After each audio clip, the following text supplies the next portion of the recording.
The galaxy had grown strangely quiet. For years, humanity had pushed deeper into space, driven by ambition and a hunger for power. They built bigger and stronger ships, each one more impressive than the last. The latest creation was called the SS Invincible. It was massive, stretching over 3 kilometers long, with weapons that could destroy entire fleets and shields that seemed impossible to break. General Harold Blake, the man in charge of its construction, stood proudly on the orbital station above Earth, watching as the ship prepared for its first mission. To him, the SS Invincible wasn't just a warship, it was a symbol of human strength. But not everyone shared his excitement. Far away, near the edge of human-controlled space, an alien ambassador named Lyric sent a message through official channels. She represented the Zentari, a peaceful species known for their wisdom and calm nature. Her words were urgent. "Humans," she began, her voice soft but firm, "your constant need to build these giant warships is dangerous. You are disturbing the balance of the galaxy." Lyric's warning reached Earth quickly, but it was ignored. Commander Rachel Hayes, a no-nonsense military leader, listened to the message during a meeting aboard the orbital station. She frowned at the screen showing Lyric's face. "We don't have time for lectures," Rachel said, cutting off the transmission. "Our job is to protect humanity, not sit around debating philosophy with aliens." Her decision didn't surprise anyone. Humanity had always believed in strength over diplomacy. The SS Invincible was proof of that belief. On board the ship, Captain Brian Foster walked through its wide corridors, marveling at how smooth everything felt. The floors gleamed under the artificial lights, and the hum of the engines filled the air. This was his ship, and he loved every part of it. He stopped near the bridge, where Lieutenant Diana Moore, his first officer, was checking systems. "It's incredible, isn't it?" Brian said, smiling. His tone was full of pride. "This ship can take on anything the galaxy throws at us." Diana nodded, but there was something uneasy in her eyes. "It's powerful, sir," she replied. "But do we really need something this big? Every species out there is watching us now. Some might see this as a threat." Brian waved her concern away. "Power keeps us safe," he said confidently. "Besides, we're not looking for fights. We're just making sure no one tries to pick one with us." As they spoke, the crew buzzed with energy. Everyone on board knew they were part of something historic. The SS Invincible wasn't just another warship. It was humanity's statement to the stars. Still, whispers of doubt lingered among some of the crew. What if the aliens were right? What if building such a huge weapon only made things worse? Later that day, the ship left the orbital station and headed toward uncharted regions of space. Its mission was simple: patrol contested areas and show off Earth's newest achievement. As the SS Invincible moved farther from home, the vast emptiness of space surrounded it. Stars twinkled in the distance, and planets floated silently in the darkness. For now, everything seemed peaceful.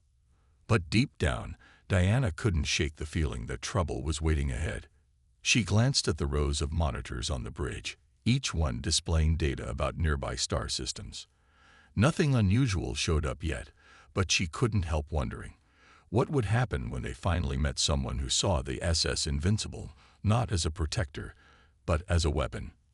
For now, though, the ship sailed on, carrying humanity's hopes, and perhaps its greatest mistake, into the unknown. Captain Brian Foster stood on the bridge of the SS Invincible, staring out at the endless expanse of space. The ship was alive with activity. Crew members moved between stations, checking readings and adjusting controls. It was a marvel of human engineering, designed to project power across star systems. Brian felt a deep sense of pride as he watched his team work together. This was humanity's greatest achievement, and he was in command of it. Lieutenant Diana Moore sat at her station nearby, studying the ship's sensors. She had been quiet since they left Earth, lost in thought. Something about this mission didn't sit right with her. While everyone else celebrated the SS Invincible as a symbol of strength, She couldn't stop thinking about the warnings from Lyrak. The Zentari ambassador. Was building such a massive warship really necessary? Or were they inviting trouble by showing off their power? "Everything looks good, sir," one of the crew members said, breaking the silence. "All systems are running smoothly." Brian nodded, satisfied. "Good work, everyone. Keep it up." He turned to Diana. "What about you, Lieutenant? Any concerns?" Diana hesitated for a moment before answering. "No immediate issues, Captain," she said carefully. "But I've been reviewing our patrol route. We're heading into areas where tensions are already high. Some of these regions are claimed by other species. If they see us coming with a ship like this, they might not take it well." Brian frowned. "We're not here to provoke anyone," he said firmly. "This is a routine patrol. We're just making sure everyone knows we're capable of defending ourselves if needed." Diana wanted to argue, but held back. Instead, she focused on her screen, scanning for any signs of activity.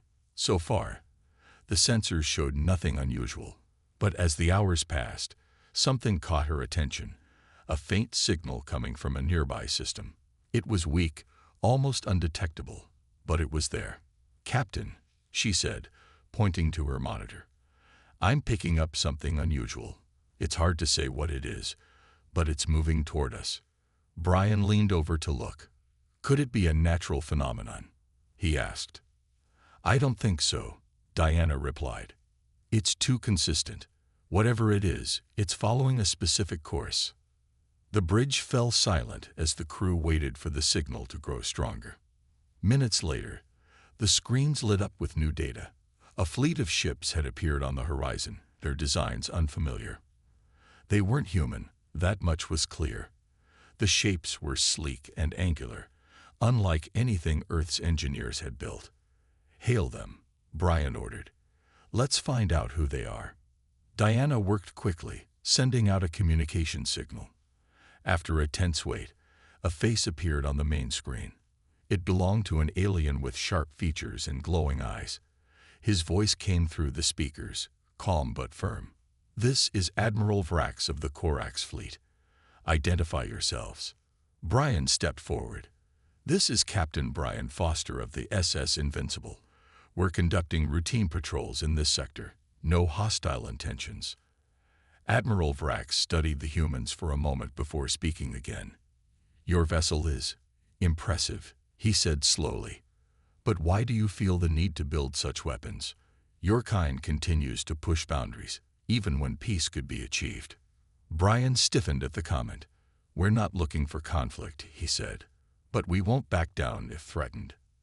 Vrax's expression remained unreadable. "Be careful, Captain. Aggression often invites consequences. We'll leave you now, but remember this. Your actions have weight." With that, the transmission ended, and the Corax fleet began to move away. The bridge was silent as the crew processed what had just happened. Diana glanced at Brian, unsure of what to say. Had they just made a mistake by being so confrontational? For now, the encounter was over, but Diana couldn't shake the feeling that it wasn't truly resolved. The Corax had seemed peaceful, yet their words carried a warning. As the SS Invincible continued its journey, the crew couldn't help but wonder, were they sailing toward safety or straight into danger? The SS Invincible sailed deeper into uncharted space, its massive engines humming with power. Captain Brian Foster paced the bridge, his mind replaying the encounter with the Corax fleet. Admiral Vrax's words echoed in his thoughts. Aggression often invites consequences. Though Brian had brushed it off at the time, a small part of him wondered if there was truth to the warning. Still, he reminded himself that humanity couldn't afford to appear weak. Strength was what kept them safe.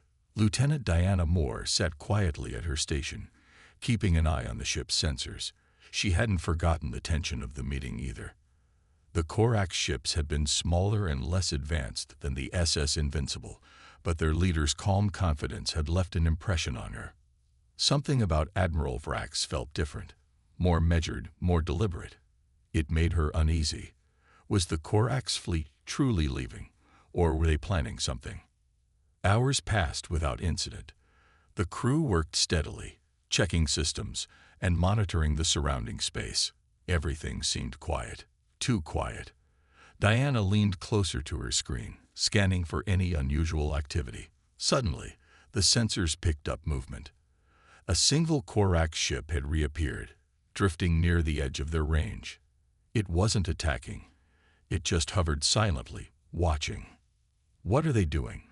Brian muttered under his breath. He turned to Diana. "Can you get a better reading?" Diana adjusted the controls, zooming in on the ship. "It's not armed, or at least it doesn't seem to be," she said cautiously. "But it's definitely following us." Brian frowned. "They're testing us," he said, "probably trying to see how we'll react." The crew exchanged nervous glances. Everyone knew that one wrong move could escalate the situation. Brian considered his options. If they ignored the ship, it might look like weakness. But if they acted too aggressively, it could provoke a fight. After a moment of thought, he made his decision. "Activate the defensive perimeter," he ordered. "Deploy the plasma drones, but don't fire unless I give the command." The crew sprang into action. Small drones launched from the sides of the SS Invincible, spreading out in a protective formation around the ship. Their glowing lights illuminated the darkness of space, a clear message to the Koraks. "We're ready." On the bridge, the tension was palpable. Diana kept her eyes glued to the monitors, tracking every movement of the Korak ship. For several minutes, nothing happened. Then, without warning, the alien vessel shifted slightly, moving closer to the drone field. One of the drones interpreted the motion as a threat and fired a warning shot, narrowly missing the Korak ship. "Hold your positions," Brian shouted, realizing too late that the situation was spiraling out of control. The Korak ship didn't retaliate, but its engines flared as it retreated to a safer distance. Admiral Vrax's voice crackled over the communication system once again. "You misunderstand our intentions," he said calmly. "We came in peace, yet you respond with hostility. This is why others fear your kind." Brian clenched his jaw. "Your ship approached ours without permission," he replied. "We were defending ourselves." Vrax sighed audibly. "And now you've proven our concerns correct. Your weapons are impressive, Captain, but they will only lead to destruction. We leave you with this final warning. Your arrogance will be your undoing." Before Brian could respond, the Korak's fleet vanished into the void, leaving the SS Invincible alone once more. The bridge was silent as the crew processed what had just happened. Diana stared at her screen, her hands trembling slightly. They had avoided a full-blown battle, for now, but the encounter left her with a sinking feeling. Had they just made things worse? Brian broke the silence first. "Well, that went well," he said sarcastically. "Back to patrol. Let's keep moving." As the ship resumed its course, Diana couldn't shake the image of Admiral Vrax's face from her mind. His warning had been clear, but would anyone back on Earth listen? Or would humanity continue down this path, building bigger and deadlier weapons, until it was too late? For now, the SS Invincible sailed onward, carrying its crew, and perhaps the seeds of future conflict, into the unknown depths of space. News of the encounter with the Korak's fleet spread quickly back to Earth. Videos and reports from the SS Invincible were broadcast across the planet, showing the massive warship defending itself against an alien threat. To the people of Earth, it was a moment of pride. The media hailed Captain Brian Foster and his crew as heroes who had stood firm against potential enemies. Headlines screamed, "SS Invincible shows galactic strength," and humanity's might unmatched. Senator Paul Carter, a vocal supporter of Earth's military expansion, gave a speech on live television. Standing in front of a giant screen displaying an image of the SS Invincible, he declared, "This is proof that humanity must continue to build and innovate. Our strength ensures peace. Weakness invites chaos." His words were met with applause from the crowd gathered below. But not everyone agreed. Dr. Emily Ross, a xenobiologist working closely with alien diplomats, watched the news with growing unease. She had spent years studying other species and their cultures, learning how delicate interstellar relationships could be. The incident with the Corax troubled her deeply. It wasn't just about what had happened. It was about why it had happened. Why had the Corax approached the SS Invincible? What had they hoped to achieve? Determined to find answers, Emily visited Ambassador Lyric at the Centauri embassy. The alien greeted her warmly, though there was sadness in her large, luminous eyes. "I warned your leaders," Lyric said softly. "The Corax are not warriors. They came seeking understanding, not conflict." Emily nodded. "I believe you. But no one back home seems to care. They see this as a victory, not a mistake." Lyric sighed. "Your people misunderstand power. Strength does not come from weapons alone. It comes from trust, cooperation, and wisdom. By acting so aggressively, you risk pushing others away, and worse, drawing attention you do not want." Her words sent a chill through Emily. "What do you mean?" she asked. Lyric hesitated before answering. "There are forces in this galaxy far older and more dangerous than any of us. Some watch silently, waiting for civilizations to reveal their true nature. Aggression, especially on such a grand scale, can awaken things better left undisturbed." Back aboard the SS Invincible, Lieutenant Diana Moore wrestled with similar thoughts. The crew celebrated their victory over the Corax, but she couldn't bring herself to join in. Instead, she replayed the events in her mind, wondering if they could have handled things differently. When she finally spoke to Captain Brian Foster, her tone was cautious. "Sir, do you think we did the right thing?" she asked. "The Corax weren't attacking us. Maybe we misinterpreted their actions." Brian looked up from his desk, surprised by the question. "We followed protocol, Lieutenant," he said firmly. "They came too close, and we defended ourselves. That's all there is to it." "But Admiral Vrax said we misunderstood them," Diana pressed. "What if he was telling the truth? What if we made things worse?" Brian paused, considering her words. For a brief moment, doubt flickered in his eyes. Then he shook his head. "We can't second-guess every decision," he said. "Our job is to protect humanity, no matter what." Diana fell silent, knowing there was no point in arguing further. Still, she couldn't shake the feeling that something larger was at play, something none of them fully understood. Meanwhile, far beyond the reach of human sensors, the Corax fleet regrouped in deep space. Admiral Vrax stood quietly among his crew, staring out at the stars. He had seen enough to know that humanity's path was fraught with danger. Turning to his communications officer, he gave a final order. "Send word to the others. Humanity has chosen its course. Let us hope they learn before it is too late." As the message traveled across the galaxy, unknown even to the Corax, something ancient stirred in the darkness, a presence that had waited eons for a signal like this. Somewhere, buried in the void, a great eye opened, drawn to the noise of humanity's ambition. The tension in the galaxy grew thicker with each passing day.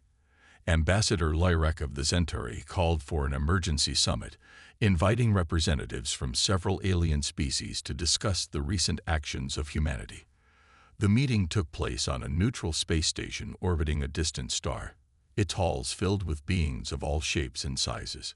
Some were tall and slender, others short and stout, but they shared one thing in common: concern about Earth's growing military presence. Dr. Emily Ross attended the summit as humanity's representative, though she felt out of place among the aliens. Many of them glared at her as she entered the chamber, their expressions ranging from anger to disappointment. She sat quietly at the table, listening as Lyric addressed the group. "Humanity continues to escalate tensions," Lyric began, her voice steady but firm. "Their creation of massive warships like the SS Invincible sends a clear message. They value strength over cooperation. This path will only lead to conflict." A representative from the Corax stood up next, his sharp features glowing faintly under the room's soft light. We sought dialogue, he said, his tone calm but tinged with sadness. Yet they responded with hostility. If this is how humanity treats those who wish for peace, what hope do we have? Emily wanted to defend her species, but the words caught in her throat. How could she justify what had happened? Instead, she listened silently as other voices joined the discussion, each one echoing similar concerns. Humanity's actions were seen as reckless, arrogant, and dangerous. Back on Earth, however, the mood was very different. Senator Paul Carter dismissed the summit as irrelevant. Let them talk, he said during a press conference. Earth doesn't need permission to protect itself. Our fleet is unmatched, and that's what matters. His confidence resonated with many people, but not everyone agreed. Protests erupted in cities around the world, with citizens demanding answers. Why are we building weapons instead of bridges? Raid one sign held by a young woman outside the United Nations building. Others echoed her sentiment, calling for diplomacy over destruction. Amidst the chaos, Dr. Ross worked tirelessly to uncover more information about the warnings from Lyrak and the Corax. Late one night, while studying ancient alien texts in a secure archive, she stumbled upon something startling. Buried within the records was a legend, a story about a cosmic force known only as the Devourer. According to the tales, the Devourer fed on civilizations that displayed unchecked aggression and technological overreach. It targeted those who disturbed the balance of the galaxy, consuming them entirely. Emily's hands trembled as she read the details. Could this be real? Or was it just a myth meant to scare younger species into behaving? Either way, the parallels between the legend and humanity's current trajectory were impossible to ignore. She copied the documents and rushed to share her findings with Captain Brian Foster aboard the SS Invincible. When Emily finally reached the ship, she requested an urgent meeting with Brian and Lieutenant Diana Moore. Sitting in the captain's quarters, she laid out the evidence, explaining what she had discovered. This isn't just about the Corax or the Zentari, she said urgently. If these stories are true, every weapon we build, every aggressive move we make, could be drawing the Devourer closer. Brian frowned, leaning back in his chair. You're telling me some ancient boogeyman might come after us because of our ships? It's not just a boogeyman, Emily insisted. It's a warning. Other species know about it. They've learned to avoid provoking it. But we're blindly charging ahead, making ourselves a target. Diana listened intently, her expression troubled. What if she's right, sir? She asked. What if we're risking more than we realize? Brian hesitated, unsure how to respond. He wanted to dismiss the idea as superstition, but something about Emily's urgency gave him pause. Still, orders were orders. Earth's leaders had made it clear. Humanity would not back down. As the meeting ended, Emily left the room feeling both hopeful and defeated. She had done all she could to sound the alarm, but whether anyone would listen remained uncertain. Outside, the vast emptiness of space stretched endlessly, silent and indifferent. Somewhere in that void, something ancient stirred, drawn ever closer by the noise of humanity's ambition. The days passed, and the warnings from Dr. Emily Ross lingered in the minds of Captain Brian Foster and Lieutenant Diana Moore. While the crew of the SS Invincible carried on with their duties, the atmosphere aboard the ship had shifted. Conversations were quieter, and even the hum of the engines seemed heavier, as if the vessel itself sensed the weight of what lay ahead. Brian spent hours in his quarters, staring at the documents Emily had shared. The legend of the Devourer gnawed at him, though he tried to push it aside. It's just a story, he muttered to himself. But deep down, he wasn't so sure. What if there was truth to it? What if humanity's relentless pursuit of power was leading them straight into danger? Diana, too, wrestled with doubt. She spent her free time reading over the ancient texts Emily had provided, searching for answers. Each page painted a clearer picture of a galaxy far more fragile than she had imagined. Civilizations that grew too fast, too aggressively, disappeared without a trace. Was Earth next? Despite their unease, orders came through from Earth Command. The SS Invincible was to continue its patrol and expand its reach further into contested territories. The message was clear. No matter the risks, humanity would not retreat. One evening, as the ship drifted near the edge of a star system, strange anomalies began to appear on the sensors. At first, they were small, a flicker here, a blip there. But soon, entire fleets vanished without explanation. Reports poured in from nearby colonies, describing eerie silences where once there had been bustling activity. Planets that should have been teeming with life now sat empty, their surfaces cold and barren. "What's happening out there?" Diana asked, her voice barely above a whisper. She stood on the bridge, staring at the monitors as they displayed the ghostly remains of missing ships. Brian shook his head. "I don't know," he admitted, "but we're going to find out." Against better judgment, they set a course for one of the affected regions. As the SS Invincible approached, the crew noticed something odd. The stars themselves seemed dimmer, their light swallowed by an unseen force. Then, in the distance, they saw it, a massive black void floating silently in space. It pulsed faintly, as if alive, radiating a sense of dread that seeped into everyone who looked at it. This can't be natural," Diana said, her hands gripping the edge of her console. Her voice trembled. "Captain, we need to turn back." Brian hesitated, torn between caution and curiosity. "We can't leave without knowing what it is," he said finally. "If this thing is responsible for the disappearances, we have to understand it." Reluctantly, Diana followed his orders. They sent probes into the void, but the devices stopped transmitting moments after entering. Whatever was inside didn't want to be observed. As the ship drew closer, the crew began to experience strange phenomena. Lights flickered unpredictably. Equipment malfunctioned. Some crew members reported hearing whispers, voices calling their names, urging them to step into the darkness. Fear spread like wildfire, and discipline started to break down. Diana confronted Brian again. "Sir, this isn't worth it. We're playing with something we don't understand. Every second we stay here, we're putting ourselves, and maybe all of humanity, at risk." Brian looked at her, his face lined with exhaustion. For the first time, she saw fear in his eyes. "You think I don't know that?" He snapped, then softer. "But if we run now, we'll never know what we're up against." Before they could decide what to do next, the void reacted. It expanded suddenly, pulling the SS Invincible toward it with terrifying force. Alarms blared across the ship as the crew scrambled to regain control. Diana shouted orders, trying to stabilize the vessel, but nothing worked. In the chaos, Brian made a decision. "Full reverse thrust," he yelled. "Fire everything we've got at it." The ship shuddered as its weapons unleashed a barrage of energy at the void. For a moment, it seemed to work. The void contracted slightly. But then, it surged back, stronger than before, dragging them even closer. Diana grabbed Brian's arm, her face pale. "This isn't working. We're making it worse." He stared at her, realizing the truth of her words. They weren't fighting an enemy.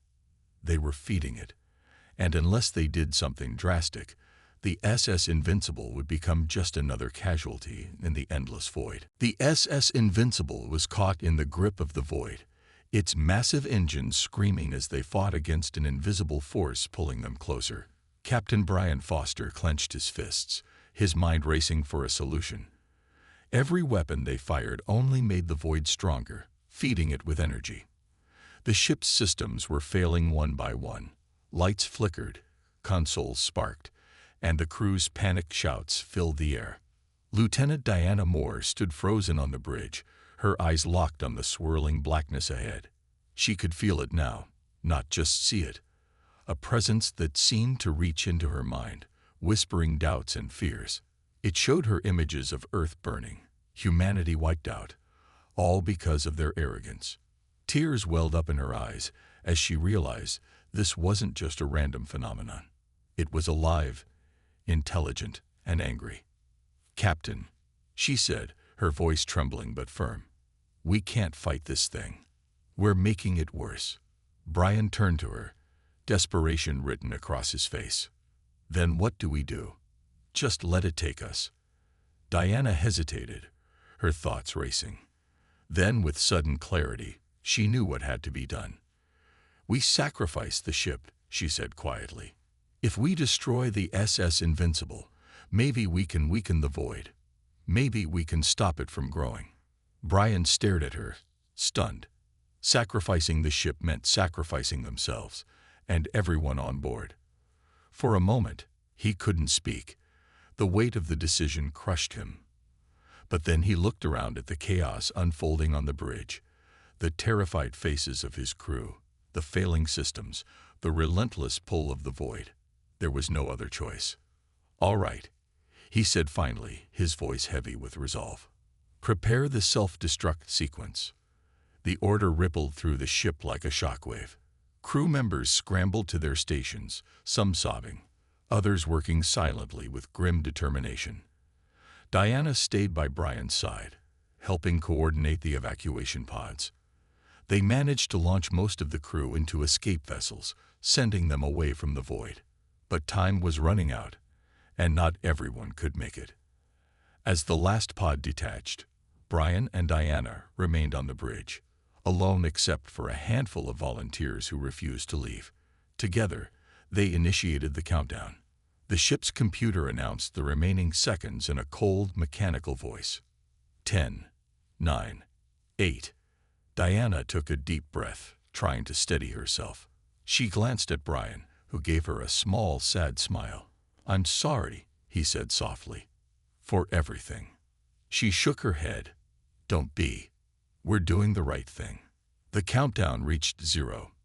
A blinding flash erupted from the SS Invincible as its core overloaded, releasing a wave of energy that shook the Void itself.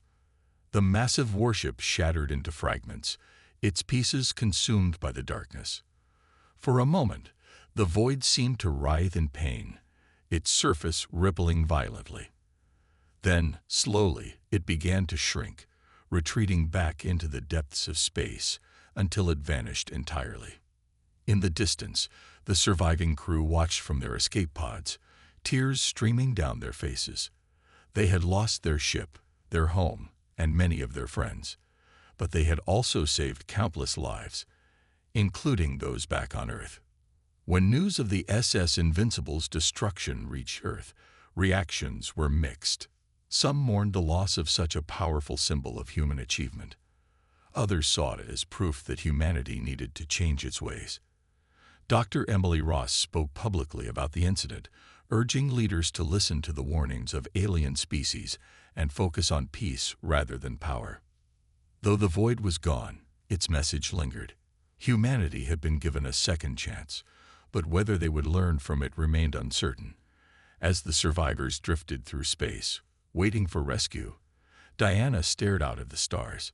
She felt sorrow, yes, but also hope. Maybe, just maybe, this tragedy would teach humanity the value of humility and the cost of arrogance. The loss of the SS Invincible sent shockwaves through humanity. News of its destruction spread quickly, and for the first time in years, Earth fell silent. The media, which had once celebrated the ship as a symbol of strength, now painted it as a cautionary tale. Images of the crew's final moments, shared by survivors in their escape pods, were broadcast across the planet, showing the bravery and sacrifice that had saved countless lives. Senator Paul Carter, who had championed the construction of massive warships, found himself under heavy criticism.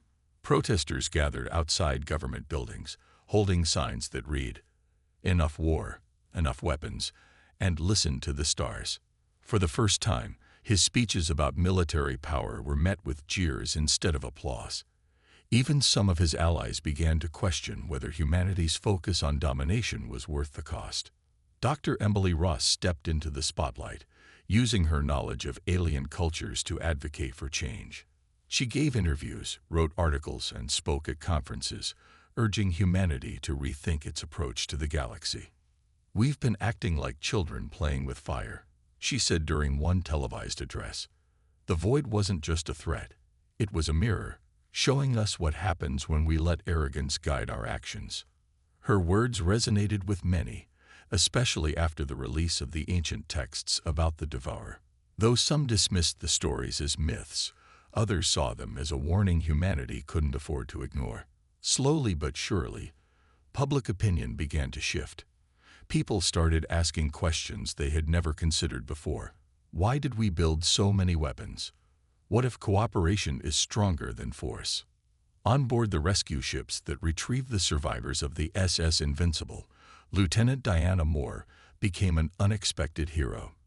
Her decision to stay behind and help initiate the self-destruct sequence had saved not only her fellow crew members, but potentially the entire galaxy.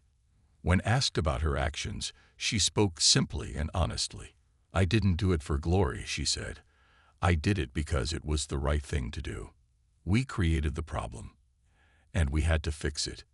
Diana's humility struck a chord with people around the world. She became a symbol of hope, a reminder that even in the face of overwhelming odds, humanity could still choose wisdom over pride. Her story inspired a new wave of leaders, scientists, and diplomats committed to finding peaceful solutions to interstellar conflicts. Back on Earth, governments began dismantling plans for future warships. Factories that had once churned out weapons were repurposed to build tools for exploration and research. Diplomatic efforts with alien species intensified, led by Ambassador Lyrak and other representatives who had long sought cooperation with humanity. Slowly, trust began to rebuild. But not everyone agreed with the changes. Some military leaders argued that disarming made humanity vulnerable. "If another threat comes," they warned, "we won't have the means to defend ourselves." Yet these voices grew quieter as more evidence emerged supporting the idea that aggression only invited greater danger. In the months that followed, humanity took its first steps toward becoming something different. Exploratory missions replaced patrols, focusing on understanding rather than conquering. Scientists worked alongside alien counterparts, sharing knowledge and resources. For the first time, Earth felt less like an outsider in the galaxy and more like a part of it. As Diana stood on the deck of a newly launched exploratory vessel, watching the stars stretch endlessly before her, she allowed herself a small smile. The scars of the past would always remain, the loss of friends, the destruction of the SS Invincible, but they served as reminders of how far humanity had come. They had stared into the void and seen their flaws reflected back at them.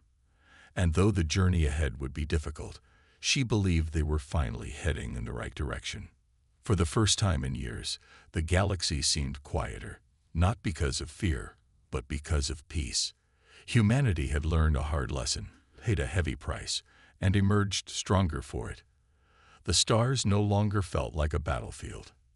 They felt like home. Months passed since the destruction of the SS Invincible, and Earth began to change in ways no one had expected. The loss of the massive warship had forced humanity to confront its mistakes, but it also opened doors to new possibilities.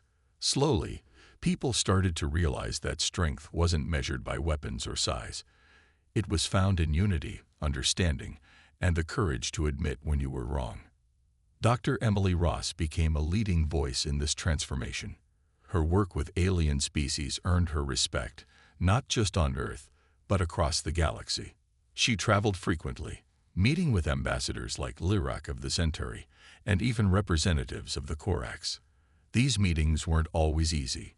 Many aliens still distrusted humans, but Emily's patience and sincerity helped bridge the gaps. "We're not perfect," she often said during negotiations, "but we're trying. And that has to count for something." Her efforts paid off. Humanity signed treaties with several alien civilizations, agreeing to share technology, resources, and knowledge. Factories once used to build warships now produce tools for joint exploration missions. Scientists from different species worked side by side, uncovering secrets of the universe that no one could have discovered alone. Lieutenant Diana Moore, meanwhile, found herself at the center of Earth's new direction. After being hailed as a hero for her role in sacrificing the SS Invincible, she was offered command of an exploratory vessel called the SS Horizon. Unlike the warships of the past, the Horizon was designed for discovery rather than destruction. Its sleek design focused on speed and versatility, carrying advanced sensors and communication systems instead of heavy weapons. Diana accepted the position with mixed feelings. On one hand, she felt proud to lead such a mission. On the other, she couldn't forget the faces of those who hadn't made it out of the void alive. Still, she knew this was an opportunity to honor their memory by ensuring their sacrifice wasn't wasted. The crew of the Horizon reflected the changing attitudes of humanity. They came from all walks of life: engineers, biologists, linguists, and diplomats, all working together toward a common goal. Among them was a young xenobiologist named Alex Rivera, whose fascination with alien cultures mirrored Emily's passion. Together, they formed a team determined to explore the galaxy without repeating the mistakes of the past. Their first mission took them to a distant star system rumored to hold ancient ruins left behind by a long-extinct civilization. As the Horizon approached the planet, the crew grew excited. Scans revealed structures buried beneath layers of sand, untouched for millennia. This was exactly what they had hoped for, a chance to learn about others without causing harm. When they landed, Diana led a small team onto the surface. The air was thin but breathable, and the landscape stretched endlessly before them, dotted with crumbling towers and strange carvings. Alex immediately began documenting everything, his eyes wide with wonder. "This is incredible," he whispered, running his fingers over the symbols etched into stone. "It's like they're telling us their story." As the days passed, the crew uncovered more artifacts, tools, writings, and even fragments of art. Each piece added to the picture of a civilization that had thrived through cooperation and innovation. But there were also signs of their downfall, records suggesting internal conflict and overreach, much like what humanity had nearly faced. Diana stood among the ruins one evening, staring up at the stars.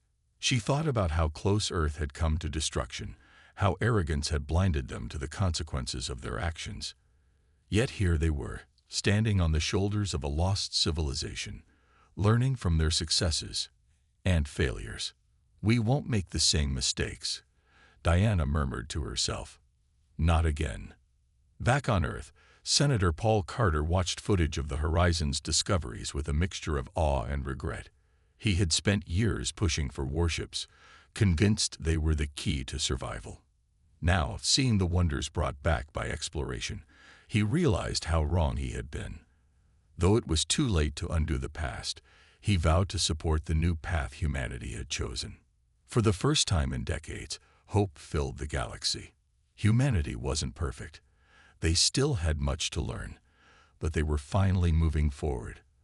The stars no longer seemed so distant or cold. Instead, they promised endless opportunities for growth, connection, and peace. Years passed, and humanity's place in the galaxy transformed in ways no one could have imagined. The lessons learned from the destruction of the SS Invincible became a guiding light for future generations. Earth was no longer seen as a threat, but as a partner, a species willing to listen, learn, and grow alongside others. The sacrifices made by Captain Brian Foster, Lieutenant Diana Moore, and the crew of the Invincible were remembered not as failures, but as acts of courage that had saved countless lives. Diana Moore continued to lead missions aboard the SS Horizon, her reputation growing with each discovery. Under her command, the ship traveled to uncharted regions of space, uncovering wonders that inspired both humans and aliens alike. Ancient ruins, mysterious artifacts, and even traces of life forms previously thought impossible, all painted a picture of a universe far richer and more interconnected than anyone had realized. One day, while exploring a remote nebula, the Horizon stumbled upon something extraordinary, a massive structure floating silently in the void. It was unlike anything they had ever seen, smooth, metallic, and covered in intricate patterns that glowed faintly. Sensors indicated it was artificial, but its purpose remained a mystery. As the crew approached cautiously, Alex Rivera couldn't contain his excitement. "This could be it," he said breathlessly. "The key to understanding everything." Diana shared his curiosity but remained cautious. After everything humanity had been through, she knew better than to rush into the unknown. They sent drones to scan the structure, careful not to disturb it. Hours later, they received an unexpected response. A message, transmitted directly into their minds. It wasn't spoken in words, but in feelings and images, conveying a sense of peace, unity, and balance. "It's welcoming us," Alex whispered, tears streaming down his face. "It wants us to understand." The crew spent weeks studying the structure, piecing together fragments of its story. It belonged to a civilization older than any they had encountered, one that had mastered harmony with the universe.